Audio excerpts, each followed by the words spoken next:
Halton Cannabis Awareness Strategy.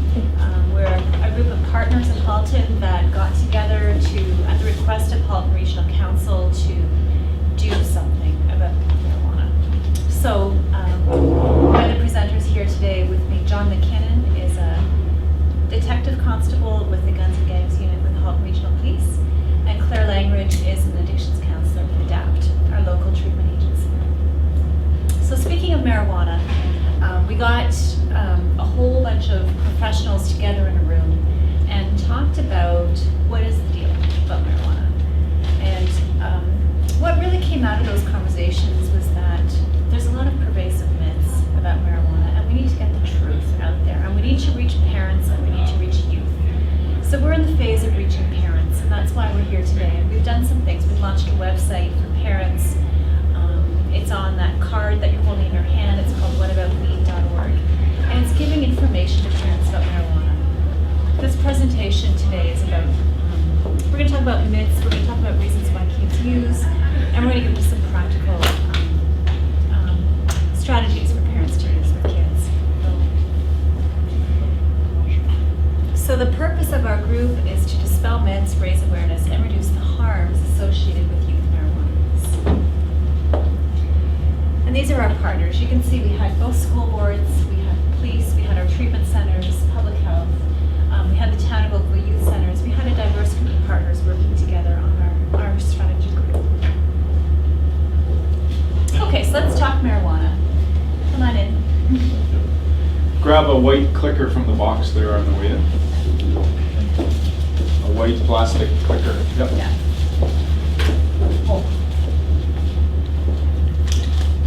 So how big is this issue? How many teens are using marijuana?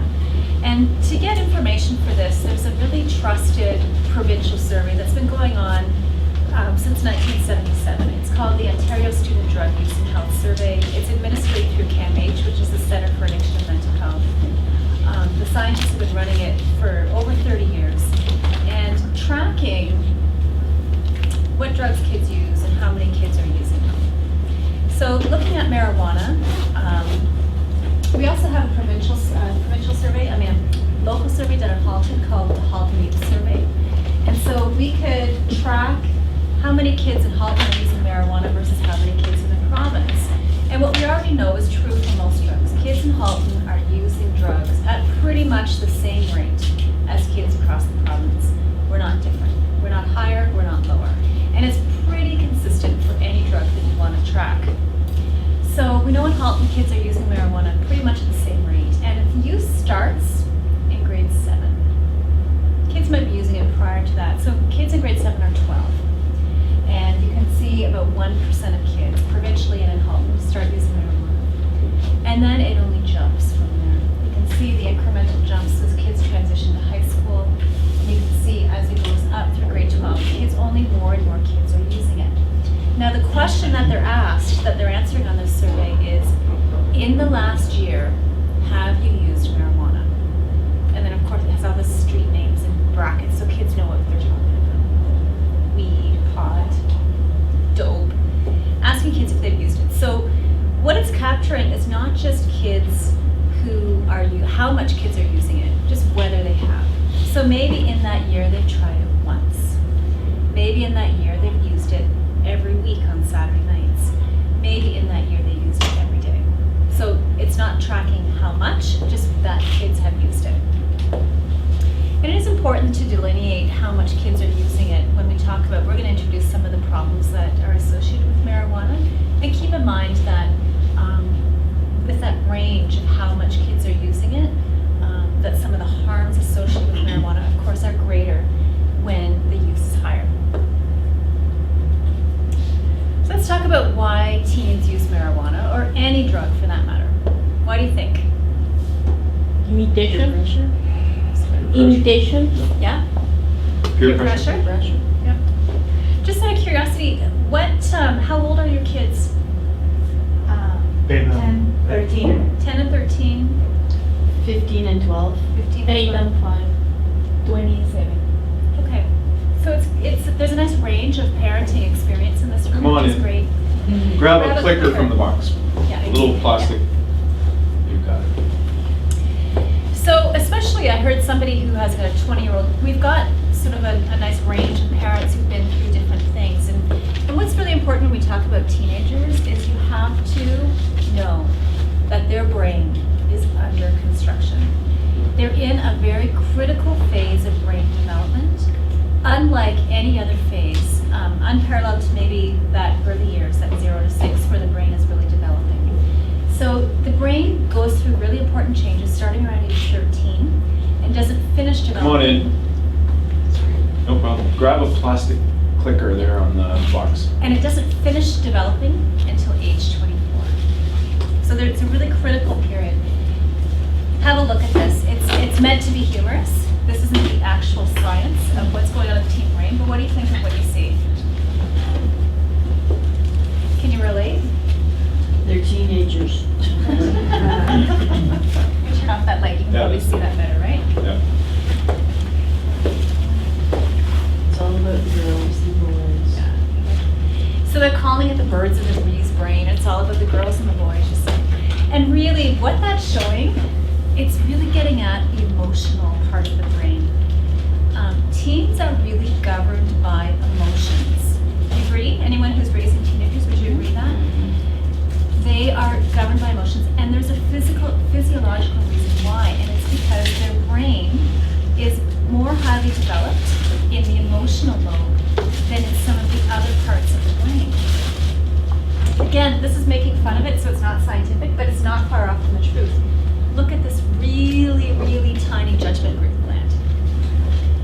It's not far off. Kids will think first, act first, experiment, take risks, and maybe, just maybe, think about the risks later, if at all. So there is some stuff going on in their brain that makes them more likely to experiment with drugs. So that's what's going on physiologically. Can anyone relate to what you're seeing on the screen? Teens. So why is marijuana a drug of choice? When we look at what substances kids are using, does anyone know what number 1 is? Alcohol. Alcohol's number 1. Number 1 abused. Number 1 use. In that provincial survey, alcohol's number 1. The second one is caffeine. And so, especially like those high caffeine energy drinks like Red Bull, Monster, that's number 2. But marijuana's number 3, and it's the top illegal drug that kids are using. So remember that. Yep. Did you just say as per that survey? So that survey wasn't just to do with marijuana then? No, it's a huge All drugs. survey. Yeah. So that was any type of drug whatsoever that they, Exactly. oh, okay, Exactly. sorry. Thanks. You can look that survey up online, the Ontario Student Drug Use and Health Survey. You can look that up. It's interesting to read. It's really interesting. It is, like I said, it's been going on for many years, so it's well established. So why is marijuana a drug of choice? Why is it the top illicit substance used? Well, there's lots of reasons why. But some of the reasons that really make some drugs more attractive than others is how acceptable it is, number 1. So if it's something that people say, yeah, I use it, and my parents use it, and, it's all good. So it enjoys, and marijuana is such a drug, it does enjoy a certain level of social acceptability. It's also a drug that's really not that hard to find. It's pretty readily available out there. And John is much more versed on this than I am as a police officer, but it's pretty available. It's also pretty easy to hide it. It's pretty easy to hide it from you as a parent. It's pretty easy to bring it to school and stick it in your pocket. It's actually, so that's why it can be quite a popular illicit drug, because it's available, it's acceptable, and it's accessible. So what's the problem? Principals, as part of my job as a public health nurse, I do consult schools, and principals will say, when I call home to say that, a child has been suspended from school, and I get the parent on the other end of the line, the parent will say, sometimes the parents will say, well, what's the big deal? They were using marijuana? What's the big deal? It was in their pocket at school? Well, what's the big deal? So this is one of the leads to one one of the greatest myths that we really felt needed to get dispelled. And it's this one. It's a natural plant. It can't be that bad. Have you heard this one? Yes. Yeah. What do you think? I think it's not right. Yeah. But it's an ongoing debate between people of my age, my kids, of everybody's age, right? Because it's a fine line. You either are for it or against it. Well, I think it also speaks to the experience that when we're talking about moving forward with that frontal lobe being driven by emotion, is that young people are missing the information about what we're all told. Drugs are bad, drugs are bad, drugs are bad. This is your brain on drugs and you crack an egg in a frying pan. Well, when we're trying to talk to young people and send them that message, drugs are bad, and then they use them and they feel pretty good. It makes all the adults in the world liars, because how could something that feels that good be that bad? So the information that they're missing is why it's bad. And often that's the information that adults are missing as well. But that's why it tends to be a debate. Well, and also I guess with society allowing it for people who need it for pain. My son just came home this week and said something about marijuana is now legal to smoke in Denver, Colorado or something, and I'm thinking, are you kidding me? We will speak to that a little bit later. But the other thing is that it's important to understand that just because something is bad for you doesn't mean that it voids benefit, right? This drug does have benefits, just like Tylenol has a benefit when you take it for a headache. That people use it because they're hoping for the benefit. But with benefits come costs. And again, that's the information that not enough people have. What are the costs? So we'll go into some of those now. What are the costs, like Claire says. Okay, so this is where you can use your clicker. I'm sorry, I have to reset the... Sorry, that was my fault. I tried to set it back up for you. Oh, did you? I did. Okay, now we're good. We're Okay. good. We got the green light on the top So right. this is where you get to vote, usually with your clicker. So marijuana can have long-term effects on a young person. Press 1 if you think it's true, or 2 if you think it's false. We should get to 8 responses. So if you just click your number again. Yeah. 7, 8, perfect. Okay. All right, so I guess you guys figured out we're in a marijuana session, and yes, you guys are all right. So what are those long-term effects? Well, they range. We broke them into 3. So the first being lung damage.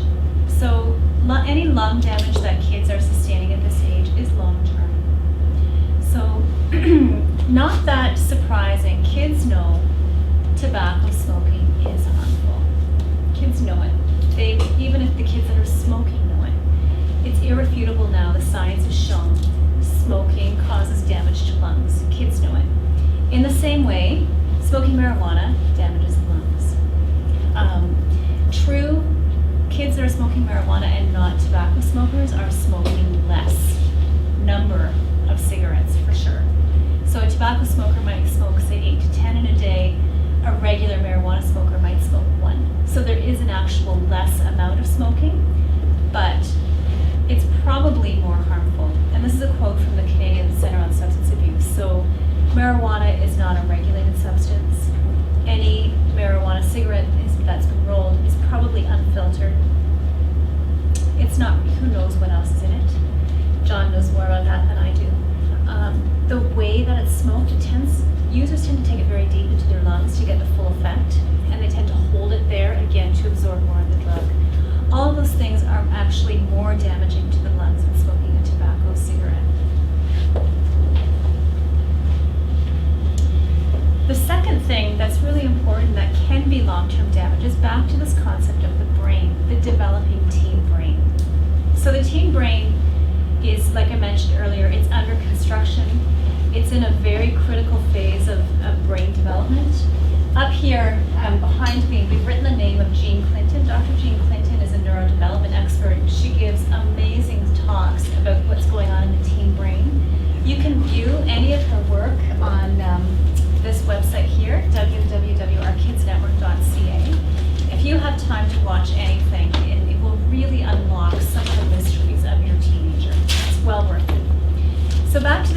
brain and marijuana, when the teenage brain is in this critical phase of development, adding in the effects of a substance like marijuana, especially with regular use, can cause long-term changes to memory and attention span. So adult users, it's a bit different. An adult user might find those are temporary or short-term changes, but you have to remember that an adult using marijuana has a fully developed brain. It's not changing anymore. In those teen years, that brain is changing. And so that's why those things can actually be long-term changes.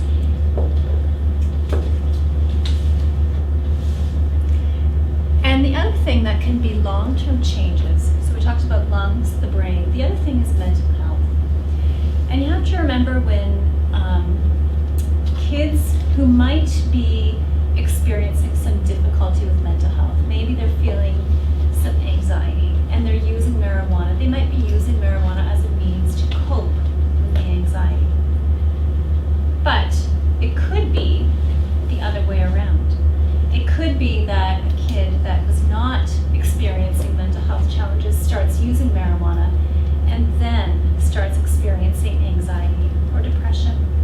And there's a really important link with what's called psychosis. Psychosis meaning really seeing and hearing things that aren't there. A psychosis would be one symptom of an illness like schizophrenia. There is a link between using marijuana at a young age and the likelihood of developing psychosis. And the risk is highest for any kid that has a family history. So in the family, anybody who had an illness like schizophrenia or had a psychosis, those kids are at higher risk.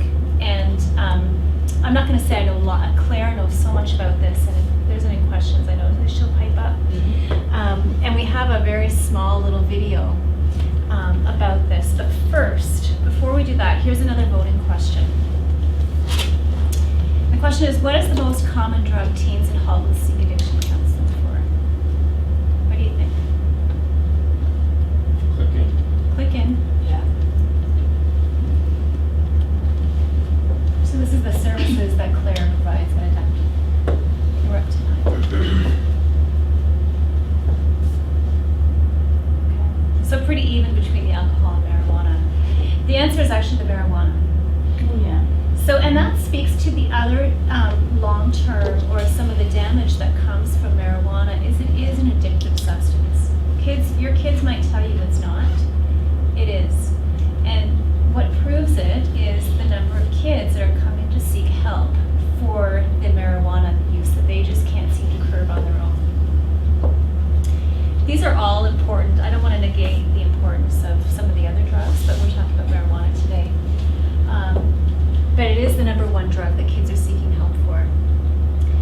So I spoke to this already a little bit, but kids who are using marijuana, they might be using it to cope with anxiety or depression, but they're also at higher risk for developing anxiety, depression, which is under that mood disorders or psychosis.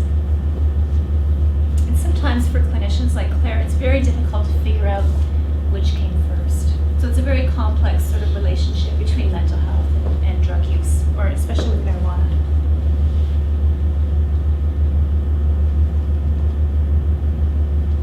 This might be a good place for me to just say that Sure. the drug class that marijuana is in is hallucinogen. So when we're talking to young people about what class do you think this drug is in, sometimes we get depressant, sometimes we get stimulant, but the drug class that this drug has actually been put in is hallucinogen, and that's because of how it changes the way your 5 senses interpret reality.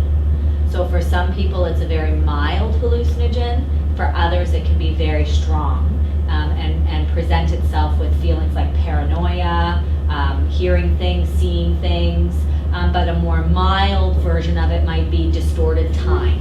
The time seems to go by really slowly, or time seems to go by really quickly. That's just a mild form of distortion, but the reason that it is in this class is because of how it disrupts your 5 senses, and certainly that's what psychosis does as well. Interprets your 5 senses and their ability to interpret the world around you in a realistic way. So sometimes that's kind of good for people to know how they're linked. because that was an important aspect of what we wanted to bring to you, we went out and found Canada's favorite scientist, David Suzuki. And he had done some work on this, and this is about a minute and a half, 2-minute blurb on the whole episode called The Downside of High.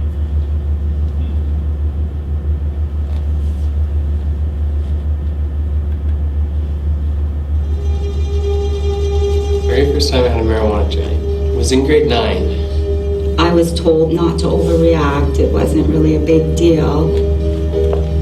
I started smoking it because I wanted to see how it transformed you. So I wasn't able to connect with him, that he just quite wasn't there, wasn't present. Lots of parents and relatives of people with schizophrenia kept asking me, could the schizophrenia have anything to do with all the dope that they took? Using before the age of 16 is not associated with a doubling of risk, but with a quadrupling of risk. He was shouting at the television. He thought it was giving him voices, and I knew that we were probably looking at schizophrenia. The Dutch and, I have to say, the British Columbians got good at re-engineering the plant. You're not dealing with the sort of more innocent hippies 60s drug. Now we have a very different substance. Eventually I'd smoke it and I'd just sit there in pain and I'd just hear things coming at me, like all these voices. And yeah, it was terrible. I saw within a 6 months period of time I lost my son. I thought that there was an exorcist demon in my house. If you smoke cannabis heavily, particularly if you smoke the potent brands of cannabis, then you're more likely to go psychotic.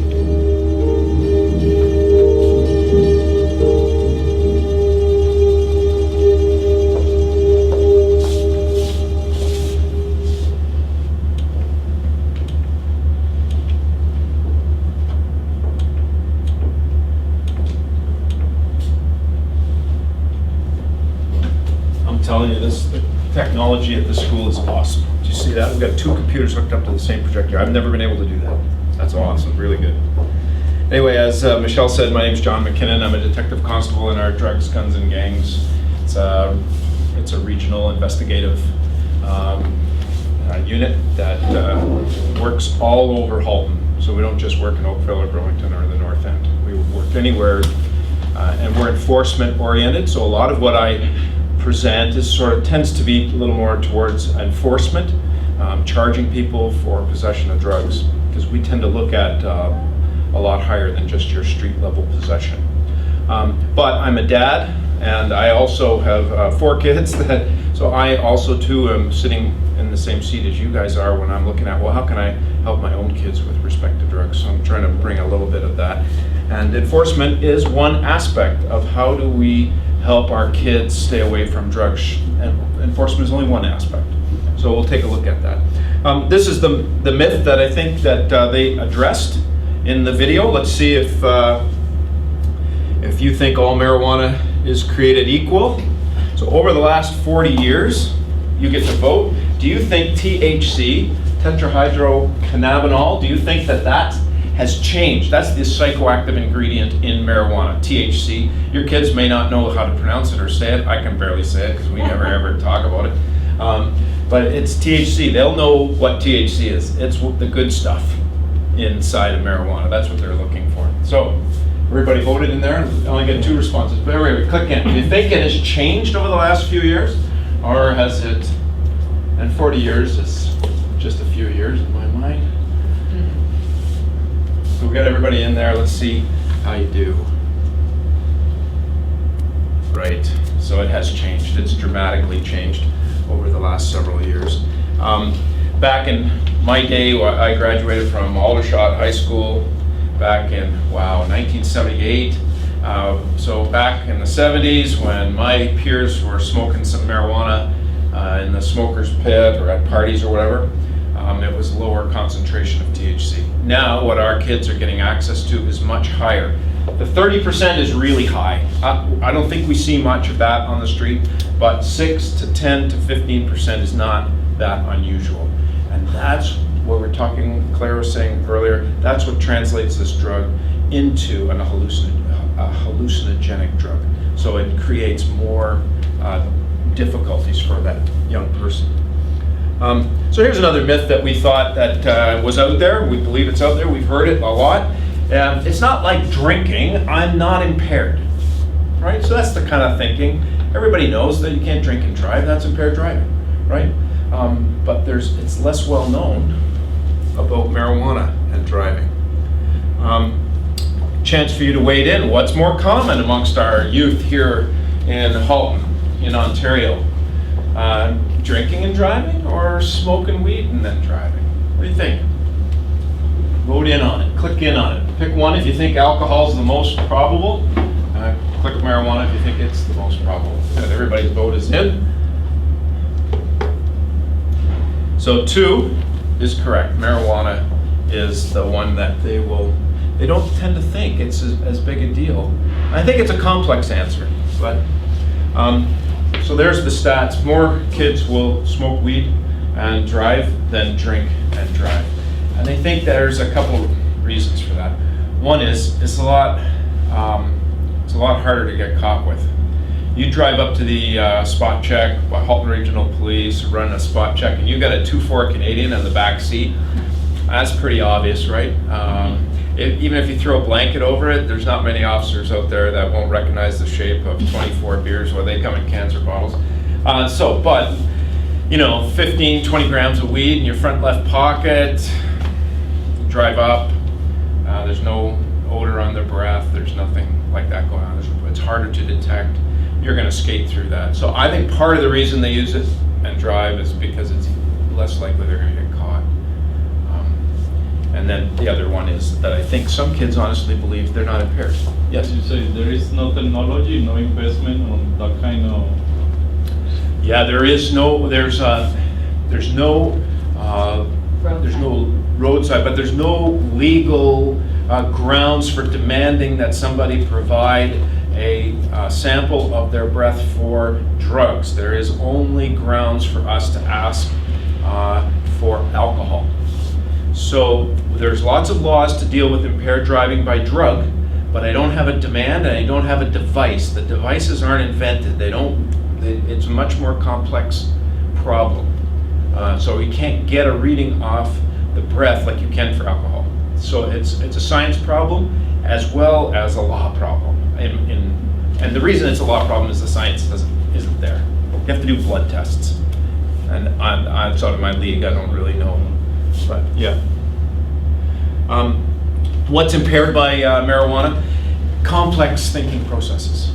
And that's what driving is. How many of you are navigating or have in the past navigated some of your kids through learning to drive? Yeah. It's just complex, and you just know. I'll be driving up into a situation with my 16-year-old who's driving, and I just see this stuff happening up in front. I just know, like, 2 cars have the brake lights on. I mean, there's something going on there, like, and she's accelerating, right? Because she has no idea. She's not processing all this data, and she's sober, right? So we know that driving is a complex problem, and sober kids can sometimes struggle with it. Marijuana impairs that ability.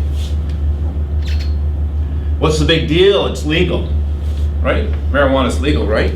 Isn't that what a lot of people say? I know I've had parents in these presentations come to me, and their kids have told them that it's legal. So, is it? So, you get a chance to vote. What quantity of marijuana, under what conditions is marijuana legal? Small quantity? Keep voting. Get 4 to choose from. 1, 2, 3, 4. Oh, we're in. I like that. We got a 9th in there somehow. That's beautiful. Right. Number 4 is the correct answer, and most of you got it. Any quantity of marijuana is illegal. I don't care if it's half a gram. I don't care if it's 1 leaf. If you're in possession of 1 leaf, like there's a nice illustration of a marijuana leaf. If you have that little leaf, I mean, it's illegal. Now, criminal offense. Controlled Drugs and Substances Act, it's equal with the criminal code. That's the possession that we charge people with, whether they're adults or kids. But now here's what the government did do to throw a little bit of a curve at us so that it gives this impression that sometimes it may not be illegal in certain quantities. What they did a few years ago was change the jeopardy to a kid with respect, or to an adult with respect to the quantity of marijuana that they were in possession of. So the bag on your left is 30 grams of marijuana. There you can see the car keys to the right-hand side. That's about 30 grams of weed. If you have that or under, you don't get fingerprinted or photographed for your conviction or during the process. Under that quantity, we do not send you for fingerprints and photographs. If you were to be charged for impaired driving or dangerous driving or possession of half a pound of weed or half a kilo of weed, we would send you for fingerprints and photographs. That becomes part of your record. Upon conviction, the RCMP keeps that as your record of conviction. And it identifies you as having that conviction. For lower levels of weed, they don't do that. So it's still the same court. It's still exactly the same charge in the Controlled Drugs and Substances Act. Isn't that sending the wrong message? I think it is. I think it was a practical thing. There were so many people being charged with it that it was just a burden on the system. I think part of that is. Yeah. It's on the record, though. It's on their record. So I'll get to this. I'll sort of clear that up. I'll try to when you want to address that question. So if you get charged by John McKinnon here at Halton Regional Police, I roll around the corner and I pop you with some weed, and I charge you for 10 grams of weed, and you end up having to go to court because I'm going to send you to court, but I'm not going to give you a fingerprint and photograph date. You'll say, I just want to get rid of this. There's no big criminal record associated with this. I'm just going to pay my $50 fine. I'm out of here.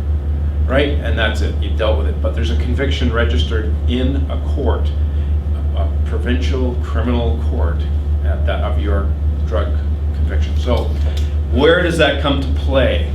Well, it doesn't come to play for police agencies across Canada, but now say you put your application in to work for Halton Region, you want to work for the school board, you want to be a teacher. You're 22, you were 21 when you got popped and you paid your money, it was only $50, and you come to get a criminal records clearance from Halton Regional Police because you grew up in Oakville or Burlington or Milton, and we'll give you a criminal records clearance sheet that says there's no RCMP record, but in Halton you were convicted for possession of marijuana under the Controlled Drugs and Substances Act. So locally you do have a record. But it's just not accessible to everybody. But if you go outside of Halton, no. And some employers will ask you to get where have you lived in your past, and they will request local checks from other agencies, but not everybody does that. It may only be in the last couple of years, or it may only be in the last 5 years that they'll do those kind of checks. But I do know that with a conviction for drugs under the criminal code, or under the Controlled Drugs and Substances Act, you're not going to get a teaching job in a variety of different places. They're not going to let you teach. The other two quantities are much lower. That no fingerprint, no photograph aspect of the law applies to much lower levels for cannabis resin. Two types of cannabis resin. Okay, what can I do? Kids will do whatever their friends do. You know, I don't want you to think that you are powerless. So we present all this stuff about cannabis as being bad for your lungs, your brain, your mental health. So what can you do about it? I just want you to know, as parents, you are so influential in your kids' lives. I know if you're parenting teens, you likely think maybe not so much, but you are. You are still the single most influential entity in their lives. Don't forget that. Doesn't mean they do everything we tell them. My kids are 16 to 25. I've had my share of telling them to do stuff, they don't do it. But we are important, so I don't want you to forget that. So tell your kids that you don't approve of them using marijuana. Tell them. I thought really my kids had kind of got that picture. I'm sitting across the table from my daughter, my 16-year-old daughter. I'm working on one of these presentations, and she is doing something for school, and I asked her, have I ever told you that I don't want you to use marijuana or any other drug? She says, no. I said, well, I'm telling you now, just so we're really, really clear. And she laughed. She said, of course I know you don't want me to use drugs. You know, like that goes with it. I mean, I kick down doors, I arrest people, I charge them, I throw them in jail for drugs. I'm kind of getting the picture. My kids will figure that out. But you know what? Don't take it for granted. Your kids might, if they don't know your history, they might think, oh, well, maybe mom or dad used back in the 60s, back in the 70s, 80s. You guys are a lot younger than me. Maybe you guys used back then, and maybe they would be okay with me using. But if you tell them and say, hey, I just want you to know I love you, and I don't want you to use, and they'll kind of get the picture. And that might be enough, right? A lot of times what I think we do as police officers, we charge people. We really don't scratch. We don't put a scratch on the surface of the drug trade. Well, what we do is tell good kids that, hey, you know what, you might go to jail for being inside of that drug subculture and dealing and trafficking and being in possession of stuff. And the good kids say, you know what, that's good enough for me. I don't even need the remote possibility of going to jail. I'm going to stay good. A lot of times I think that's where the power of enforcement comes from. Not so much the actual intervention. Be a good role model. Recommend you don't smoke dope in front of your kids. Yeah. So how many of you parents have heard of the concept of developmental assets? It's a term that has been thrown around for a few years. It's developed by a company called Search Institute, and that website, I have it written down there, it's wrong, that's my fault. I think it's search-institute.org. And they have come up with this concept of success for kids. What do kids need to be successful? What are the things that we need to put in their lives that are going to make them successful? Is it